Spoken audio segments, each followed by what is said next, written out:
Hello दोस्तों, आज है 13 अक्टूबर 2025 दिन सोमवार का। हिंदी तिथि कार्तिक कृष्ण सप्तमी तिथि 12:24 तक। उसके बाद फिर अष्टमी तिथि लागू हो जाएगी। और आइए बात करते हैं आज के मुख्य समाचार, बड़ी खबरें, देश और दुनिया का ताजा अपडेट लेकर हाजिर हो गए। आज का ये वीडियो भी आपको बहुत ही महत्वपूर्ण रहने वाला है। काम की बड़ी खबरें, अपडेट जानकारियां देखने वाले हैं। किसान भाइयों के लिए, युवाओं के लिए, सरकारी कर्मचारियों के लिए, महिलाओं और माताओं बहनों के लिए, बड़े बुजुर्गों के लिए काफी सारी काम की और महत्वपूर्ण अपडेट खबरें जानेंगे। वीडियो में आपको बहुत मजा आने वाला है। पूरा वीडियो आप ध्यान से आखिर तक जरूर देखते रहिएगा। बिना टाइम विलंब किए शुरुआत करते हैं आज की पहली बड़ी खबर। कुछ अलर्ट करने वाली खबरों से शुरुआत करते हैं। सबसे पहले आप देखिए, 150 साल तक जिंदा रह सकेगा इंसान, रूस के वैज्ञानिक का ये बड़ा दावा। दरअसल दोस्तों, एक रूस के वैज्ञानिक ने ये बड़ा दावा किया है और कहा कि उम्र बढ़ने की गति को धीमा करके इंसान 150 साल तक जी सकता है। वैज्ञानिक विटाली कोवालेव के अनुसार ऐसे लोग पहले से ही हमारे बीच मौजूद हो सकते हैं। प्रयोगशालाओं में ऐसे तत्व तैयार किए जा रहे हैं जो उम्र बढ़ने की प्रक्रिया को उलट सकते हैं। वैज्ञानिकों का यह मानना है कि आधुनिक चिकित्सा से स्वस्थ और लंबे जीवन की उम्मीद बढ़ सकती है। रूस के वैज्ञानिक ने दावा किया 150 साल तक जीवन संभव है। उम्र बढ़ने की गति को धीमा किया जा सकता है। फिलहाल प्रयोगशालाओं में उम्र रोकने वाले तत्व तैयार किए जा रहे हैं। और वैसे भी दोस्तों, इंसान की लंबे समय से यही इच्छा रही है कि वो स्वस्थ तौर पर 150 साल तक जी सके। और ऐसे में आने वाले समय में ऐसा संभव हो जाएगा कि इंसानों का 150 साल तक जीना संभव हो सकेगा। और वैसे आजकल आप काफी सारी ऐसी खबरें देखते होंगे कि जीवन शैली हमारी किस तरह से बिगड़ चुकी है, खान पान की चीजें और हमारा रहन सहन। हालात ये हो रहे हैं दोस्तों कि आप देखिए, 18 साल के एक नेशनल एथलीट की हार्ट अटैक से जान चली गई। 18 साल के नेशनल एथलीट रिंकू सिंह की हार्ट अटैक से जान चली गई है। जब वह सुबह उठा तो हाथ पैरों में कंपकपी महसूस हुई और बेचैनी हो रही थी। बेहोशी छाने पर रूममेट उसे हॉस्पिटल ले गया, जहाँ पर डॉक्टरों ने मृत घोषित कर दिया। और खास बात आप देखिए, रिंकू रोजाना 5 किलोमीटर की दौड़ लगाता था और वो 10 दिन पहले ही स्टेट चैंपियनशिप खेल कर आया था और उसे 100 मीटर रिले रेस में तीसरा स्थान मिला था। दरअसल ये मामला राजस्थान के भरतपुर के अटलबंद थाना इलाके का रविवार सुबह का बताया जा रहा है। पीएम करने वाले डॉक्टर के मुताबिक प्रथम दृष्टया यह मामला हार्ट अटैक का है। उम्र 18 साल की, 2024 में नेशनल टूर्नामेंट में भी भाग लिया था। चलिए खबरों में आगे बढ़ते हैं। बड़ी खबर आप देखिए, देश के 1 लाख से अधिक स्कूलों में केवल एक ही शिक्षक। आंकड़ों ने ये बड़ी पोल खोल दी है। भारत में 1 लाख से अधिक स्कूलों में केवल एक शिक्षक है, जहाँ पर 33 लाख से अधिक के छात्र पढ़ते हैं। हालांकि ऐसे स्कूलों की संख्या में कमी आई है। आंध्र प्रदेश में सबसे ज्यादा एकल शिक्षक स्कूल है, जबकि उत्तर प्रदेश में इन स्कूलों में पढ़ने वाले छात्रों की संख्या सबसे अधिक है। और ये स्थिति शिक्षा मंत्रालय के भी हाल ही के आए आंकड़ों से सामने आई है। शिक्षा मंत्रालय के आंकड़ों के अनुसार शैक्षणिक वर्ष 2024-25 में देश में 1,04,125 स्कूल ऐसे थे जिनमें केवल एक ही शिक्षक था। और ऐसे स्कूलों में 33,76,769 विद्यार्थी पढ़ते थे। एक शिक्षक वाले स्कूलों की संख्या आप अलग अलग राज्यों के हिसाब से यहाँ स्क्रीन पर देख सकते हैं। चलिए बड़ी खबर आप देखिए, दुनिया का सबसे बड़ा कद्दू। जी हाँ, इसे देखकर आप भी हैरान रह जाएंगे, दंग रह जाएंगे। ब्रिटेन के 2 भाइयों ने ये कमाल किया है और 1000 किलो से भी ज्यादा इनका वजन है। जुड़वा भाइयों ने दुनिया का सबसे बड़ा और भारी कद्दू उगाया है। ब्रिटेन के हैम्पशायर के लिमिंगटन शहर में रहने वाले इन जुड़वा भाई, जिन्होंने बड़ा कमाल किया है, दुनिया का सबसे बड़ा और सबसे भारी कद्दू उगाकर ये वर्ल्ड रिकॉर्ड बनाया है। पीले नारंगी रंग के ये कद्दू है, जिनका वजन करीब 1278 किलो का है और कद्दू का घेरा 21 फीट से ज्यादा था। और वैसे ये वर्ल्ड रिकॉर्ड बन चुका है। इधर आप देखिए, गूगल मैप की तरह ही मेपल्स भी आ गया है, जो स्वदेशी है। स्वदेशी नेविगेशन ऐप के अश्विनी वैष्णव भी हुए फैन। गूगल मैप को टक्कर देने के लिए स्वदेशी ऐप मेपल्स लॉन्च किया गया है। केंद्रीय मंत्री अश्विनी वैष्णव ने इस ऐप की खूबियों को भी बताया। यह ऐप गूगल मैप से ज्यादा फीचर्स देता है, जिसमें यूजर से सड़कों की स्थिति और अन्य जानकारी अपडेट कर सकते हैं। रेलवे भी जल्द इस ऐप का उपयोग करेगा, जिससे विदेशी तकनीकों पर निर्भरताएं कम होगी। इस स्वदेशी ऐप को मैप माई इंडिया द्वारा तैयार किया गया है। साथ ही आप देखिए, फ्लिपकार्ट के एक कंटेनर से 221 आईफोन चोरी हो गए। पंजाब के खन्ना में फ्लिपकार्ट कंपनी के एक ट्रक से 1,21,00,000 रुपए के लगभग के माल की चोरी हो गई। केमियन लॉजिस्टिक्स के एक ट्रक से 234 आइटम गायब मिले हैं, जिनमें 221 आईफोन शामिल थे। फिलहाल पुलिस ने ड्राइवर और हेल्पर पर मामला दर्ज किया है। सुरक्षा व्यवस्थाओं पर भी सवाल उठे हैं। अच्छा, इसके अलावा आप देखिए, डिजिटल लेनदेन के दौर में छोटे मोटे लेनदेन के लिए लगातार SMS अलर्ट मिलना अब ग्राहकों के लिए भी परेशानी बनता जा रहा है। और इसी को लेकर अब हमारे देश के जो बैंक हैं, वो एक बड़ा कदम उठाने की तैयारी कर रहे हैं। देश के बैंकों ने छोटे मोटे लेनदेन पर ग्राहकों को मिलने वाले SMS अलर्ट को बंद करने की दिशा में कदम उठाया है। एक प्रस्ताव तैयार कर बैंकिंग सेक्टर के regulators reserve bank of India के सामने बैंकों ने प्रस्ताव रखा है। 100 रुपए से कम के लेनदेन पर बैंक SMS अलर्ट बंद करना चाहते हैं। अब RBI की हरी झंडी का इंतजार है। साथ ही आप देख सकते हैं, दीपावली से पहले 2 दिन पुष्य नक्षत्र योग रहेगा। दीपावली पर्व से पहले इस बार पुष्य नक्षत्र 14 अक्टूबर मंगलवार को सुबह 11:10 से शुरू होकर 15 अक्टूबर बुधवार को दोपहर 12:30 तक रहेगा। और इस दौरान मंगलवार को सिद्धि योग और बुधवार को साध्य योग का संयोग योग बनेगा। ये नक्षत्र खरीदारी और नए कार्यों के लिए अत्यंत शुभ माना जाता है। इसके अलावा आपको बताइए आज 13 अक्टूबर का दिन और आज अहोई अष्टमी का व्रत भी रखा जाएगा। आज पूरे मन से अपनी संतान के लिए अहोई अष्टमी का व्रत होगा। कार्तिक महीने के कृष्ण पक्ष की अष्टमी तिथि को अहोई अष्टमी व्रत रखा जाता है और साल 2025 में 13 अक्टूबर को यह व्रत पड़ रहा है। माताएं ये व्रत अपनी संतान के लिए रखती हैं और आज के दिन अहोई माता की पूजा अर्चना कर तारों को अर्घ्य दिया जाता है और संतान की दीर्घायु की कामना की जाती है। चलिए बड़ी खबर आप देखिए, अगले 5 दिनों तक देश के इन हिस्सों में मूसलाधार बारिश और इन इलाकों में 15 अक्टूबर से ठंड बढ़ने वाली है। दरअसल अगले 5 दिनों तक दक्षिण भारत के हिस्सों में मूसलाधार भारी बारिश की चेतावनी जारी की गई है। वहीं 15 अक्टूबर से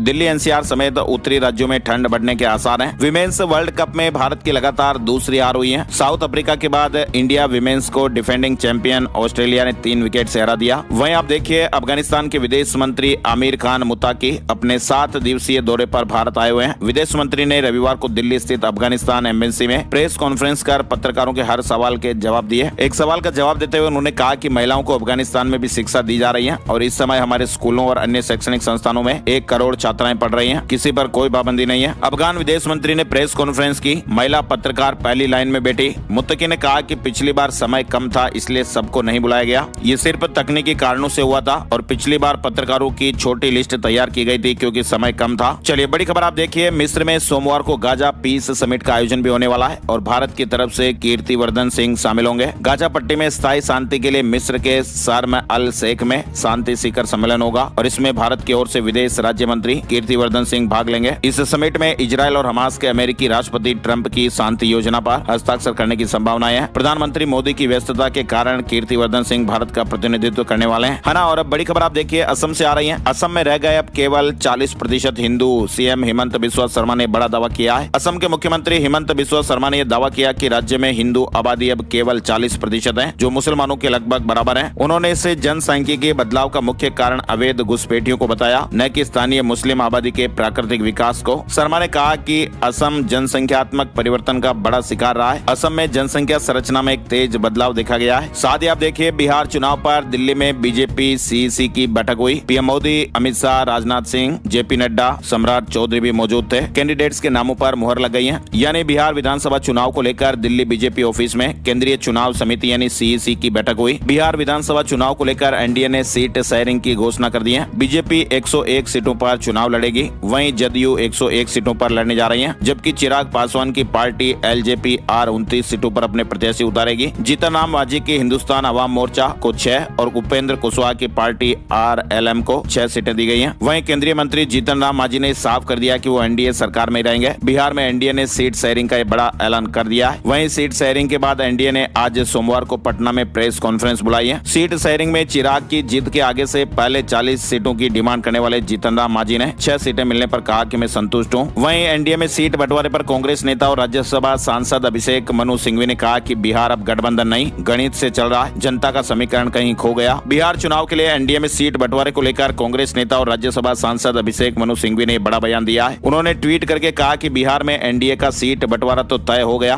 पर असली बंटवारा तो आत्मसम्मान, विचारधारा और जन विश्वास का हुआ है। 101 सीटें बीजेपी की, 101 नीतीश जी की, बाकी बचे दल सिर्फ सांत्वना पुरस्कार के हकदार। सिंघवी ने कहा कि बिहार अब गठबंधन नहीं गणित से चल रहा है, जनता का समीकरण कहीं खो गया। वैसे आपको बताएं एनडीए में लंबी खींचतान के बाद रविवार को सीटों का बंटवारा हो पाया है। बीजेपी और जेडीयू दोनों 101 सीटों पर चुनाव लड़ेगी। बिहार विधानसभा चुनाव में एनडीए के बीच सीट बंटवारे को लेकर रविवार शाम को तस्वीर साफ हो गई, मगर महागठबंधन में सीट शेयरिंग पर अभी भी पैंच फंसा हुआ है। सोमवार को दिल्ली में इसको लेकर महत्वपूर्ण बैठक भी है। तेजस्वी यादव और राहुल गांधी की मुलाकात होगी। मुकेश सहनी भी दिल्ली पहुंच चुके हैं और उम्मीद है कि बैठक के बाद सीटों के बंटवारे का ऐलान हो जाएगा। चलिए बड़ी खबर देखिए, हरियाणा आईपीएस मामले में छठे दिन भी पीएम नहीं हो सका। एसआईटी मेंबर रोहतक पहुंचे, वहीं महापंचायत ने 48 घंटे का अल्टीमेटम दिया है। इधर आप देखिए कंपनियों की दवा लिखने के बदले डॉक्टरों को विदेश के टूर हो रहे हैं। ऐसी दवा लिखी जिससे कंपनियों को फायदा। मेडिकल काउंसिल का 20 डॉक्टरों को नोटिस जारी हुआ है। छिंदवाड़ा में जानलेवा कफ सिरप कोल्ड ड्रिंक पीने से 25 बच्चों की जानें चली गई थी। दवा कंपनियों और डॉक्टरों के बीच गठजोड़ की एक वानगी है। साथ ही छिंदवाड़ा कफ सिरप कांड ने देश की दवा नीति बदली। अब हर सिरप में डाइथिलीन ग्लाइकोल की जांच जरूरी होगी। मध्य प्रदेश में 25 बच्चों की जानें जा चुकी हैं। पंजाब में 8 दवाओं के यूज पर रोक लग गई है। न्यूमोनिया, स्किन एलर्जी की दवाएं भी 3 कंपनियां जांच के घेरे में। कोल्ड ड्रिंक सिरप पहले से ही बैन है, यानी पंजाब सरकार ने कोल्ड ड्रिंक कफ सिरप के बैन के बाद अब 8 दवाइयों के इस्तेमाल पर रोक लगा दी है। है। इन दवाओं का निर्माण प्रदेश में 3 फार्मा कंपनियां कर रही हैं। साथ ही आप देखिए केरल फिर देश का रोल मॉडल बना है, अत्यंत गरीबी खत्म की और ऐसा करने वाला दक्षिण एशिया का पहला राज्य बना है। डोनाल्ड ट्रंप की मौजूदगी में होगी इजरायली बंधकों की रिहाई। मिस्र में 20 से ज्यादा देशों के नेता जुटने वाले हैं। हमास का शामिल होने से इंकार हो गया है। गाजा सीज फायर समझौते के पहले चरण के तहत 48 बंधकों की रिहाई सोमवार सुबह से शुरू हो सकती है। इधर आप देखिए एयर इंडिया को बोइंग 787 के RAT की दोबारा जांच के निर्देश दिए गए। DGCA का यह फैसला है। बोइंग से भी रिपोर्ट मांगी गई है। दरअसल RAT विमान में पावर की अंतिम डिवाइस होती है। बंगाल में MBBS स्टूडेंट्स के साथ जिस तरह की घटना हुई, इस मामले में फिलहाल 3 गिरफ्तार हो गए, 2 फरार हैं। पीड़ित का दोस्त भी हिरासत में लिया गया है। वहीं इधर ममता बनर्जी ने कहा कि लड़कियों को रात में बाहर नहीं घूमना चाहिए। पश्चिम बंगाल में जो बच्ची के साथ घटना हुई उसको लेकर कहा कि प्राइवेट कॉलेज छात्राओं की सुरक्षा की जिम्मेदारी लें। पश्चिम बंगाल की मुख्यमंत्री ममता बनर्जी ने रविवार को दुर्गापुर में मेडिकल छात्रा से गैंगरेप की घटना पर दुख जताया। उन्होंने कहा कि छात्राओं को रात में बाहर नहीं घूमना चाहिए, खासकर सुनसान इलाकों में सतर्क रहना चाहिए। इसके अलावा उन्होंने कहा कि इस घटना की पूरी जिम्मेदारी कॉलेज प्रशासन की है। निजी कॉलेजों को छात्राओं की सुरक्षा की जिम्मेदारी लेनी चाहिए। पुलिस को भी कड़ी से कड़ी कार्रवाई के निर्देश दिए गए। किसी को भी बख्शा नहीं जाएगा और 3 लोगों को अरेस्ट किया जा चुका है। फिलहाल आप देखिए DMRC 60% से अधिक नवीकरणीय ऊर्जा का उपयोग करेगी। दिल्ली मेट्रो रेल कॉर्पोरेशन ने अपने संचालन में नवीकरणीय ऊर्जा का उपयोग बढ़ाने की योजना बनाई है। इधर आप देखिए डोनाल्ड ट्रंप के 100% टैरिफ ऐलान पर चीन का पलटवार, कहा कि हर स्थिति के लिए तैयार है। डोनाल्ड ट्रंप की 100% टैरिफ की धमकी के जवाब में चीन ने कहा कि वे बातचीत चाहता है लेकिन टकराव से नहीं डरता और अपने हितों की रक्षा करेगा। चीन ने अमेरिकी जहाजों पर बंदरगाह शुल्क लगाने की घोषणा की है। चलिए आगे बढ़ते हैं। बड़ी खबर फ्रांस से जुड़ी हुई है। पार्टी के झगड़ों से मुक्त होगी सरकार। 14 घंटे बाद दोबारा फ्रांस के PM बने ले कोर्नु का पहला बयान सामने आया। उन्होंने कहा कि सरकार को पार्टी के झगड़ों से मुक्त होना चाहिए। ऑपरेशन ब्लू स्टार पर बयान देकर फंसे चिदम्बरम, कांग्रेस आलाकमान नाराज, कहा कि फजीहत कराने जैसा है। दरअसल ऑपरेशन ब्लू स्टार पर बयान देकर P चिदम्बरम पार्टी के अंदर ही गिर गए। उनके बयान पर कांग्रेस आलाकमान ने नाराजगी जताई है। कांग्रेस आलाकमान ने कहा कि बार-बार ऐसे बयान देना सही नहीं है, इससे पार्टी की फजीहत होती है। चिदम्बरम ने ऑपरेशन ब्लू स्टार को लेकर टिप्पणी की थी। महिला कर्मचारियों की संख्या बढ़ाएगा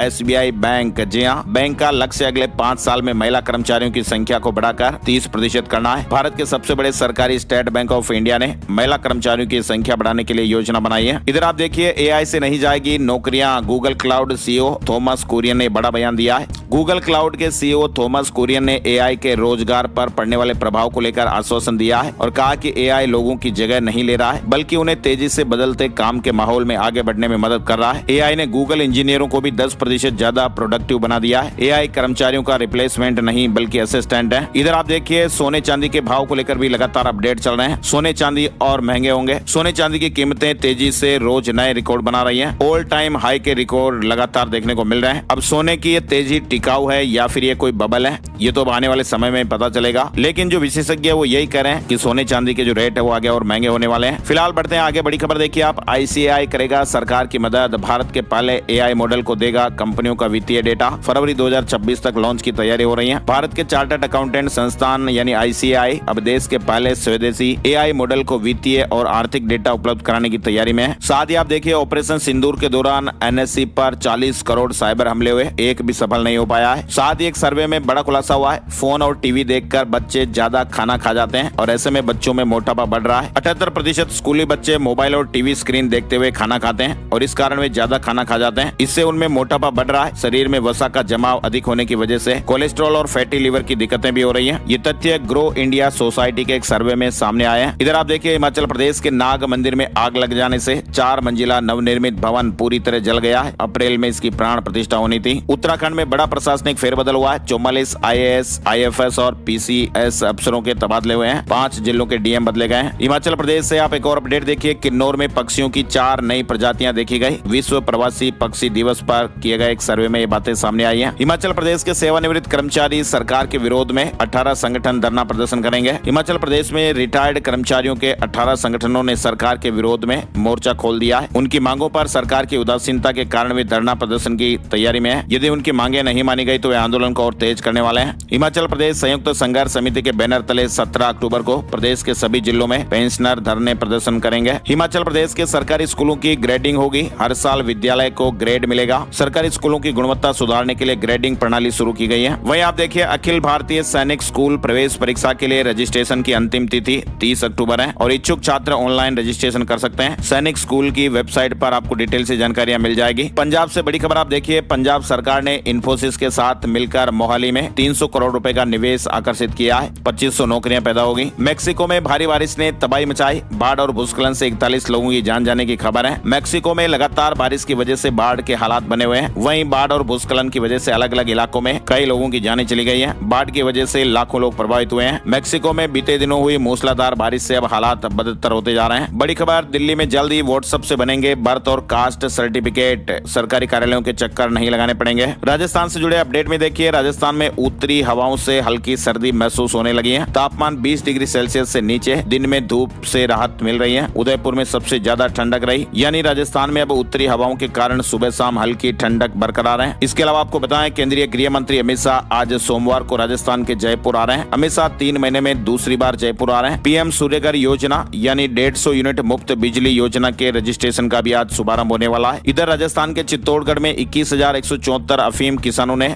ऑनलाइन लाइसेंस मांगा है। आज से ऑफलाइन काम शुरू हो जाएगा। वहीं मध्य प्रदेश से बड़ी खबर आप देखिए, दिवाली से पहले सीएम यादव ने लाडली बहनों के खातों में 1541 करोड़ रुपए ट्रांसफर किए हैं। 1250 रुपए हर लाडली बहना के बैंक खाते में ट्रांसफर किए गए। वहीं इस मौके पर सीएम मोहन यादव ने कहा कि अब लाडली बहनों को दीपावली के बाद भाई दूज से हर महीने 1500 रुपए प्रतिमाह मिलेंगे और धीरे धीरे साल 2028 तक लाडली बहनों को हर महीने 3000 रुपए तक मिलने लगेंगे। सीएम ने कहा कि लाडली बहनों के लिए सरकार के खजाने में कोई कमी नहीं है। वहीं मुख्यमंत्री डॉक्टर मोहन यादव का मानना है कि किसानों की समृद्धि ही प्रदेश की प्रगति का आधार है और इसी भावना के साथ मध्य प्रदेश सरकार ने सोयाबीन उत्पादक किसानों के लिए भावांतर योजना लागू की है। सीएम मोहन यादव से संवाद कर प्रदेश के किसान भाई खुश हुए। इंदौर और उज्जैन में ट्रैक्टर रैली निकाली गई। किसानों ने 12 अक्टूबर को इंदौर के देपालपुर और उज्जैन में जबरदस्त ट्रैक्टर रैली निकाली। सैकड़ों किसान सड़कों पर निकले और प्रदेश के मुखिया का आभार व्यक्त किया। ये अलग अलग तस्वीरें आप देख सकते हैं। वहीं मध्य प्रदेश के पूर्वी हिस्सों में अगले 4 दिन तक हल्की बारिश के आसार रहेंगे। भोपाल, इंदौर, उज्जैन, ग्वालियर की रातें अब ठंडी रहने वाली हैं। साथ ही आप देखिए, मध्य प्रदेश के बैंक मित्र, पंचायत चौकीदार, पंप ऑपरेटर, अंशकालीन कर्मचारी, राजस्व सर्वेयर, आउटसोर्स और अस्थायी कर्मचारी रविवार को भोपाल में एक मंच पर जुटे। समान काम समान वेतन की मांग पर भोपाल में प्रदर्शन देखने को मिला है। हरदा में 13 अक्टूबर से किसान भाइयों को यूरिया मिलेगा। इंदौर में जीतो मनाएगा दिवाली सेवा वाली, 2000 अनाथ बच्चों के साथ खुशियां बांटी जाएगी। चलिए उत्तर प्रदेश से बड़ी खबरें आप देखिए, वृंदावन में संत प्रेमानंद महाराज 10 दिन बाद पदयात्रा पर निकले। महाराज की झलक पाकर भक्तों की खुशी का ठिकाना नहीं रहा। हजारों की भीड़ जोर जोर से राधे राधे का जयकारा लगाने लगी। दरअसल प्रेमानंद महाराज 2 अक्टूबर से पदयात्रा नहीं कर रहे थे। केलीकुंज आश्रम ने इसके पीछे उनके स्वास्थ्य का हवाला दिया था। हालांकि इस दौरान वे आश्रम में एकांतिक वार्ता यानी भक्तों से बातचीत करते रहे। रविवार तड़के 3 बजे संत प्रेमानंद महाराज केलीकुंज आश्रम से बाहर निकले और उनकी एक झलक पाने को हजारों भक्त पहले से ही खड़े थे। साथ ही बड़ी खबर आप देखिए, 8 करोड़ की जमीन बेचने वाले महंत की जान चली गई है। अयोध्या में खाना खाने के बाद मुंह से जाग निकला। सेविका को हिरासत में लिया गया है। अयोध्या दीपोत्सव में आए दर्शनार्थियों को मंदिर ट्रस्ट प्रसाद बांटेगा। 26 लाख दीपों से जगमग होगी रामनगरी। अयोध्या में इस बार भी दीपोत्सव का आयोजन भव्यता से होने वाला है। और तो और आप देखिए, दीपावली पर राम मंदिर में भी देसी घी के खास दीपक जलेंगे। परिसर में भी 1.25 लाख दीपक जलाए जाएंगे। लखनऊ में बिजली विभाग के निजीकरण के विरोध में बैठक। दीपावली से पहले 16 अक्टूबर को प्रदेश के सभी जिलों में कर्मचारी सभा करेंगे। वहीं गाजियाबाद में 500 क्विंटल पॉलीथीन जब्त की गई है। नगर निगम की टीम ने ये बड़ी कार्रवाई की है। साथ ही आप देखिए, समाजवादी पार्टी के नेता आजम खान को जेल से रिहा होने के बाद उनकी वाई कैटेगरी सुरक्षा फिर से बहाल कर दी गई है। साथ ही देखिए, आप उत्तर प्रदेश सरकार का कहना है कि किसानों के उत्थान के लिए निरंतर प्रयास जारी है और इसी क्रम में रब्बी सीजन में उत्पादन बढ़ाने के लिए किसानों को प्रेरित किया जा रहा है। किसानों को पाठशाला के जरिए उन्हें नई नई तकनीकों की जानकारियां दी जा रही है। उत्तर प्रदेश में मुख्यमंत्री योगी आदित्यनाथ ने विंध्य और बुंदेलखंड क्षेत्रों में हर घर नल से शुद्ध जल आपूर्ति के लिए 15 दिसंबर 2025 की समय सीमा तय की है। सख्त निर्देश दिए गए। यूपी बोर्ड के विद्यार्थियों के लिए जरूरी नोटिफिकेशन भी जारी हुआ है। यूपी बोर्ड 2026 की हाई स्कूल और इंटरमीडिएट परीक्षा के फॉर्म में सुधार का मौका है। छात्र 25 अक्टूबर तक ऑनलाइन आवेदन में सुधार कर सकते हैं। साथ ही लखनऊ के प्राथमिक और उच्च प्राथमिक विद्यालयों में शिकायत पेटिका अनिवार्य कर दी गई है। बच्चे बिना डर के अपनी समस्याएं लिख सकेंगे। प्रधान अध्यापक को प्रतिदिन पेटिका खोलकर शिकायतों की जांच भी करनी होगी। प्रयागराज में 2.5 करोड़ का जीएसटी घोटाला सामने आया है। फर्जी फर्म बनाकर 13 करोड़ 93 लाख की जाली बिक्री का खुलासा हुआ। फिलहाल मामले में एफआईआर दर्ज हो गई और जांच जारी है। लखनऊ व्यापारियों का दुर्घटना बीमा 1 करोड़ करने की मांग हो रही है। उत्तर प्रदेश उद्योग व्यापार महासंघ ने आवाज उठाई। साथ ही उत्तर प्रदेश लोक सेवा आयोग की पीसीएस प्रारंभिक परीक्षा प्रदेश के विभिन्न केंद्रों पर शांतिपूर्ण तरीके से संपन्न हुई है। परीक्षा केंद्रों पर सुरक्षा के कड़े नियम बनाए गए थे। परीक्षार्थियों ने कहा कि करंट अफेयर्स और हिस्ट्री के प्रश्नों का बदलाव रहा। प्रश्नों में प्रदेश सरकार और केंद्र सरकार की विभिन्न योजनाओं से जुड़े सवाल भी पूछे गए। चलिए आगे बढ़ते हैं। बड़ी खबर हरियाणा से आ रही है। हरियाणा सरकार ने नियामक बोझ को कम करने और प्रशासनिक सुधारों को बढ़ावा देने के लिए लिए रविवार को कई महत्वपूर्ण प्रस्तावों को मंजूरी दी है। मुख्यमंत्री नायब सिंह सैनी की अध्यक्षता में हुई कैबिनेट की बैठक में कई महत्वपूर्ण फैसले लिए गए। हरियाणा जन विश्वास अध्यादेश और 2025 के तहत 17 विभागों द्वारा जो प्रशासित 42 राज्य अधिनियमों में शामिल 164 प्रावधानों को आपराधिक दायरे से हटाया जाएगा। पंजाब फैक्ट्री नियमों में भी संशोधन, इसके अलावा जेल नियमों में भी संशोधन हुआ है। हरियाणा हाउसिंग बोर्ड का HSVP में विलय, कैबिनेट मीटिंग में यह फैसला हुआ, यानी हरियाणा हाउसिंग बोर्ड को हरियाणा शहरी विकास प्राधिकरण के साथ विलय किया जाएगा। हरियाणा सरकार ने खाद वितरण के नियमों में भी बड़ा बदलाव किया है। अब मेरी फसल मेरा ब्यौरा पोर्टल पर पंजीकृत किसानों को ही खाद मिलेगी। इस बदलाव का उद्देश्य खाद की कालाबाजारी रोकना और जरूरतमंद किसानों तक खाद पहुंचाना है और ये नए नियम तत्काल प्रभाव से लागू भी हो गए। चलिए आगे बढ़ते हैं। बड़ी खबर देखिए आप, चंडीगढ़ में पक्का घर बनाने के लिए छूट मिलेगी। 3 से 9 लाख रुपए तक सालाना इनकम वालों को फायदा। चंडीगढ़ में जब्त गाड़ियां अगर नहीं जुड़ाते हैं तो नीलाम करेगी पुलिस। 6 महीने का टाइम दिया है। पंजाब हरियाणा समेत 6 राज्यों के वाहनों की लिस्ट जारी हुई है। दरअसल चंडीगढ़ पुलिस ने 1 साल के भीतर जब्त किए गए 601 वाहनों की लिस्ट जारी की है। इन वाहनों को पुलिस नीलामी या अन्य प्रक्रिया के तहत निपटाएगी। पुलिस ने ट्रैफिक नियमों के उल्लंघन या अन्य कारणों से ये वाहन जब्त किए थे। अब वाहन मालिक इन वाहनों को छुड़वाने में कोई दिलचस्पी नहीं दिखा रहे हैं, जबकि पुलिस ने लोगों को 6 महीने के भीतर अपने वाहन छुड़वाने की मोहलत दी है। साथ ही देखिए आप, चंडीगढ़ उपभोक्ता आयोग की हेल्थ बीमा कंपनी को फटकार लगी है। पॉलिसी रद्द कर क्लेम खारिज कर दिया था, लेकिन अब उसे 9% ब्याज समेत राशि लौटानी पड़ेगी। पंजाब में बेसहारा पशुओं से खतरा बढ़ा है। 35% रोड एक्सीडेंट में बढ़ोतरी। 2016 में गाय शेष शुरू हुआ था, फिर भी लाखों पशु सड़कों पर हैं। वहीं लुधियाना में सरकारी जमीन